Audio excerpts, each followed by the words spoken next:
Welcome to Seriously Sus, the podcast that exposes shadiness with a side eye, hosted by Nanette and Miranda. And we're here to uncover true crime trends and internet chaos that makes you question everything.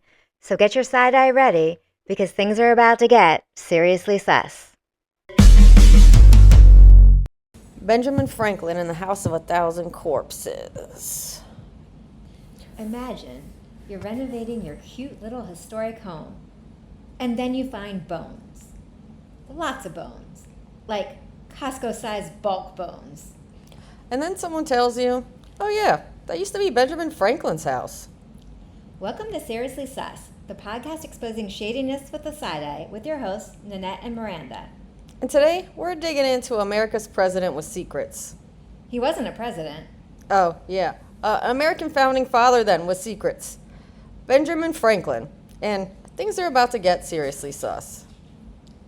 Okay, Miranda, quick word association. Benjamin Franklin.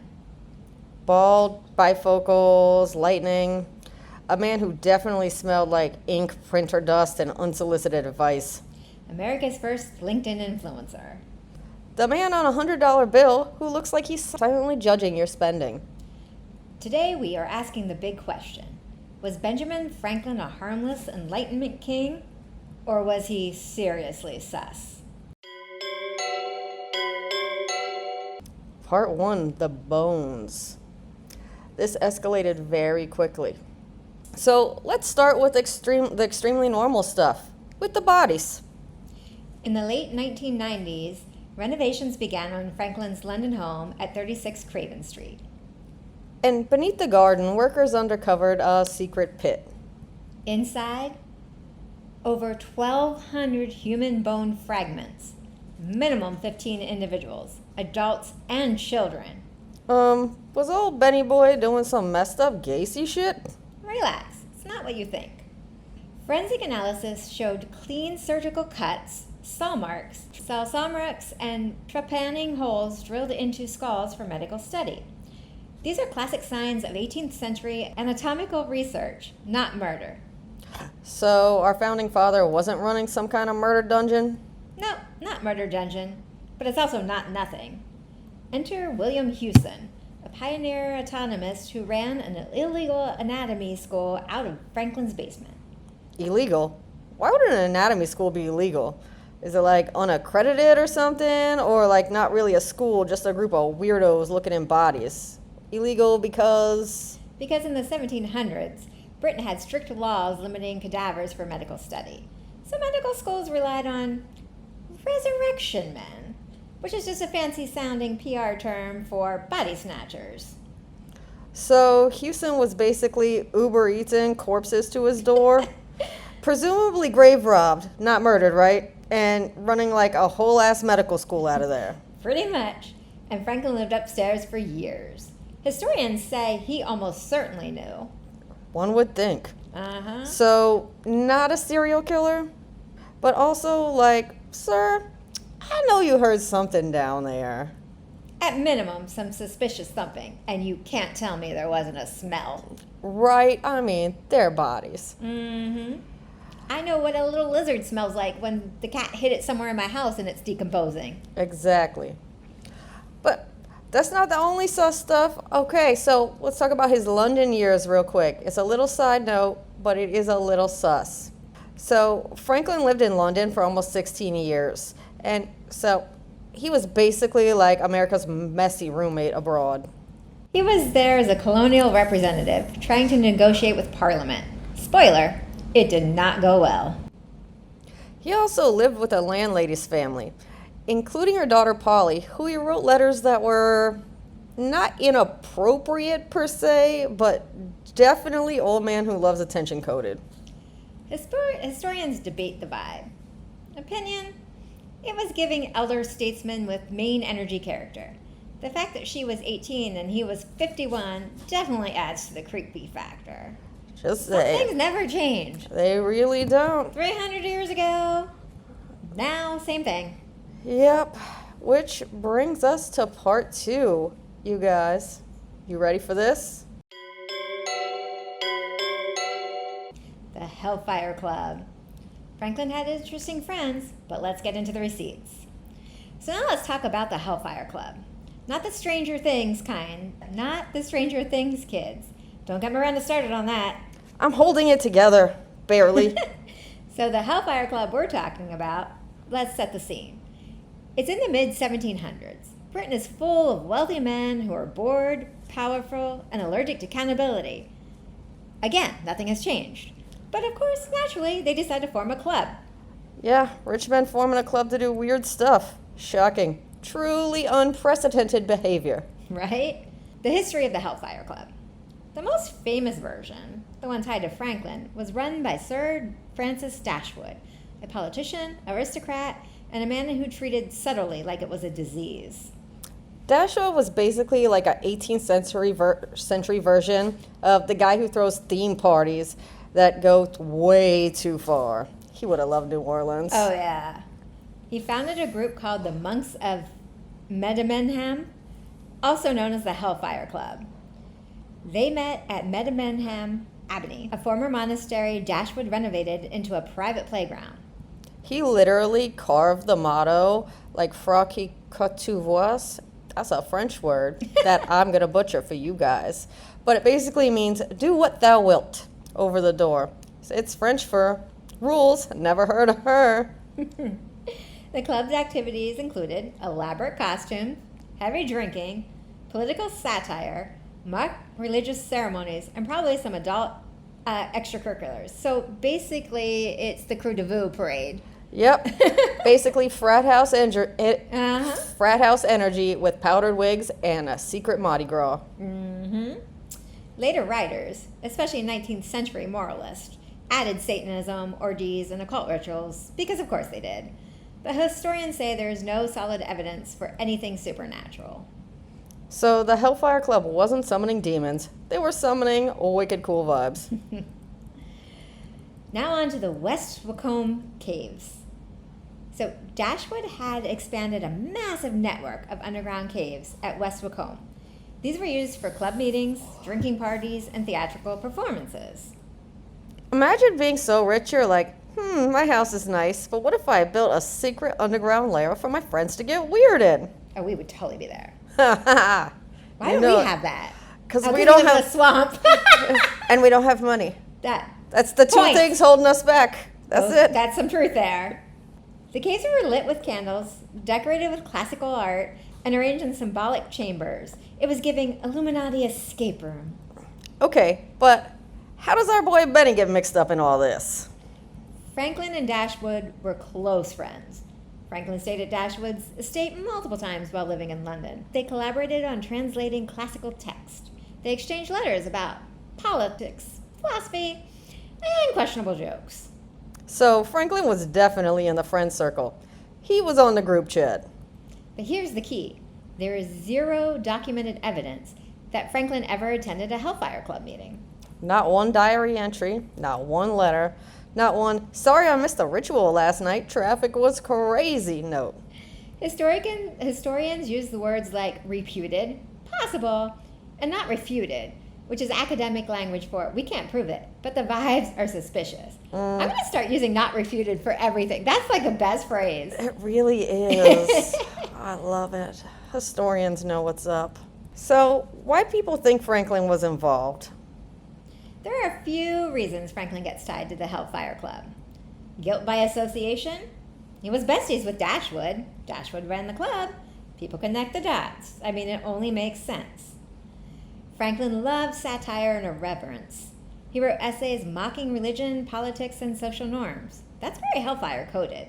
Yeah, it is. He was in London during the club's peak. He lived there from 1757 to 1775, the exact years the club was active. Are you trying to tell me he didn't go to any Right. No, he parties? was totally I there. don't believe that for a second. Mm-hmm. He spent time at the Dashwood estate, which was basically the Hellfire Club's headquarters. And he was a magnet for myth-making. If there was rumors to be had, it stuck to him.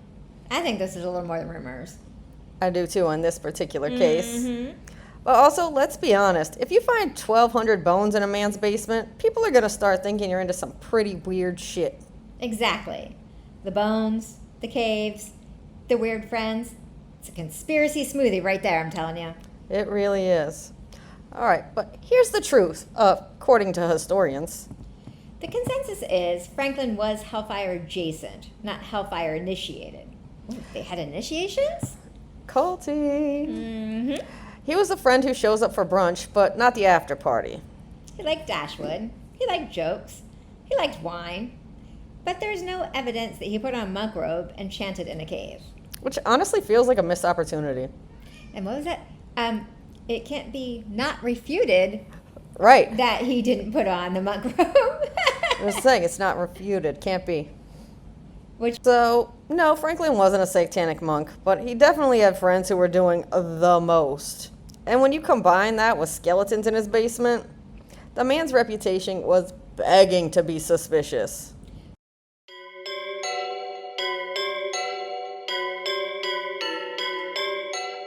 which brings us to the next part of our story. Family drama. Isn't there always? Mm-hmm. Let's talk about Franklin's family, because this man had more drama than a Bravo Channel reunion. His first son, William, was a loyalist, as in, Dad, I love you, but I'm siding with the king. William Franklin stayed loyal to Britain during the Revolution and was imprisoned for it. He and Benjamin never reconciled. Imagine being so committed to your political stance that you ghost your own father, who's literally inventing America. I mean, we've all seen messy political drama out at our holiday dinners, but this is pretty next level. That it is. Franklin also raised William's son, his grandson Temple. That's an interesting name. Isn't it? And basically For someone who may or may not have been cult adjacent. Right. And Temple, and basically turned him into his diplomatic sidekick. So Franklin was like, I lost one son to the British, but I'm keeping the grandkid. It's giving messy generational trauma, but let's make it Enlightenment era. La la la la la. Part 3. Here's the science behind stuff. But you know, it's Franklin, so let's make it cinematic. Let's talk about the kite. Franklin did not discover electricity. Electricity had been studied for decades. Franklin's contribution was proposing that lightning was electrical and demonstrated it with the kite experiment in 1752. But the real experiment was not the dramatic man holding a metal key in a storm moment we were all taught. I distinctly remember coloring pictures of that in kindergarten. And well, I guess when you think about it, I guess this is some of the, I don't want to use the term brainwashing, but you're a child and you don't question things. And you never do until something like this, and you sit and you think about it. I'm like, if he was holding a kite that got hit by lightning, he would have been burnt or electrocuted, or there would have been some physical ramification to this. No, but there we are in kindergarten doodling away on a little coloring project. He used a Leyden jar to collect charge. He was careful. He was not trying to become a rotisserie chicken. See, well, this brings us to a big part about Ben Franklin, though. He was a myth machine. He built this. Franklin didn't stumble into mythhood. He engineered it. His autobiography is basically a Marvel origin story. But he left out his wealthy patrons, his political networking, his enslaved household workers, and his Wonder why I left that out. And his complicated relationship with his son William, whose son Temple. He stole. Well, we don't know stole, but it sounds about right. It's not refuted? Yes, it's not refutable. He edited his life like just the OG influencer. America got the self-made man myth, and it's still haunting us today. I swear, this dude is a branding masterclass. He wasn't just a founding father. He was a marketing genius. He created characters. He created slogans. He definitely created vibes. His Poor Richard's Almanac was basically the 1700s version of a viral Twitter account. Oh, I would have loved to see him with Twitter, wouldn't you? Oh my God. He was the original rise and grind influencer. But here's the twist. He didn't always follow his own advice. Same. He wrote about frugality while living like a man who has a standing reservation at every tavern in Philadelphia. He built a brand so strong that America still uses it to sell everything from insurance to motivational posters. I mean, he's literally on the $100 bill. Mm-hmm. Let's talk about the myths that cling to Franklin like static electricity. Myth number 1. He invented everything. He did invent a lot. Bifocals, the lightning rod, the Franklin stove. I mean, obviously. Mm-hmm. But he took a lot of credit for ideas that were collaborative or already in circulation. He was the group project member who writes his name in the biggest font. Myth 2. He was universally beloved. Well, we know his son didn't feel that way. Right? Nope. Some people thought he was arrogant. Some people thought he was too British. Some thought he was too French. Some people just thought he was too horny, and that tracks. Absolutely. Myth number 3. He was a scientific lone wolf. In reality, Franklin was part of a huge international network of scientists, writers, and politicians. So the myth of solo genius is just clever marketing. Now on to the dark mirror myths. Modern conspiracy culture reframes Franklin as a secret keeper, occult adjacent, and prototype elite. I'm surprised Illuminati's not in there too. Huh, that's true. He became a character in other people's anxieties, really. Historians say these myths tell us more about modern distrust of authority than about Franklin himself. Franklin is basically a historical Rorschach test. I mean, I think he is probably just some arrogant-ass white dude who liked to party, if I'm being real. He seems... Right? He's pretty smart, though. I mean, he did invent some He stuff. did. He did Yes, do that. he did. He did. And we learned he did not become a rotisserie chicken when he held that kite in the key. Right, just He holding did not it. help hold the height. I really don't get that. They could have had us kids out there doing stupid stuff. Right? They're lucky I've never been good at flying a kite. I would have been one of those stupid kids. 100%. So was Benjamin Franklin a hero? A villain? Or just wildly good at branding? Franklin isn't history. He's a mirror. A bald, judgmental mirror holding a kite. And the myths around him, they show us what America wants to believe about work, science, power. And that you never know who might have skeletons in their basement. So after all of the bones, the basement secrets, the weird friends, the questionable letters, the kite cosplay, and the myth making, who was Benjamin Franklin? A genius? A menace? A man who needed hobbies that didn't involve electricity and international drama? Honestly, Benjamin Franklin was the original, it's complicated. He wasn't a hero. He wasn't a villain. He was a man who understood branding before branding existed. And he left behind a legacy that's part science, part satire, part conspiracy bait, and part, sir, what were you doing in that basement?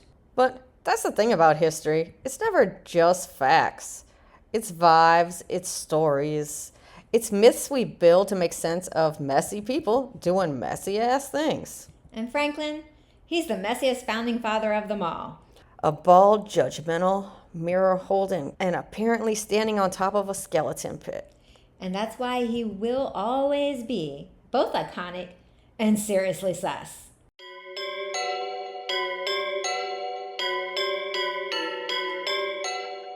All right, y'all. That's our deep dive into Benjamin Franklin and the House of a Thousand Corpses. If you enjoyed this chaos, learned something new, or just want to support two women yelling about history red flags, make sure you like, follow, and subscribe, and hit that little notification thing so you never miss an episode. Share this with a friend who thinks Franklin was just like the kite guy. Ruin their day with facts. We'll be back next week with more mysteries, more mess, and more moments that think, wait a damn minute. This has been Seriously Sus. Stay curious. Stay skeptical. And stay seriously sus.